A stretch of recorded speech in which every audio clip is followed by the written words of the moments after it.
இன்ஸ்டாகிராமில் ஒரு ரீல்ஸ் பார்த்தேன். அந்த ரீல்ஸில் பார்த்தீங்கன்னா அவங்க ப்ரௌனி செய்யும்போது நல்ல பெரிய பெரிய சாக்லேட் பீஸ் எல்லாம் கட் பண்ணி உள்ளே வச்சு பேக் பண்ணி எடுத்தாங்க. அதுக்கப்புறம் அந்த ப்ரௌனி பேக் பண்ணிவிட்டு கட் பண்ணும்போது அது சாக்லேட் வந்து உள்ளே மெல்ட் ஆகி அழகாக இருந்துச்சு. நம்மளும் ட்ரை பண்ணலான்னு சொல்லிட்டு தான் இந்த சாக்லேட் வாங்கினேன்.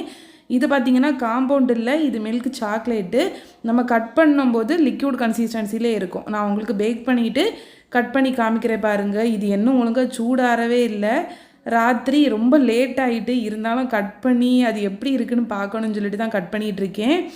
உள்ளே பாருங்கள், நான் நினச்ச மாதிரியே சூப்பராக அந்த சாக்லேட் மெல்ட் ஆகி அழகாக இருந்துச்சு. நம்ம கடிக்கும்போது பார்த்தீங்கன்னா அந்த சாக்லேட் நல்லா மெல்ட் ஆகி அப்படி வாய்க்குள்ளே டைரி மில்க்கையும் ப்ரௌனியும் சேர்த்து சாப்பிட மாதிரியே சூப்பராக இருந்துச்சு.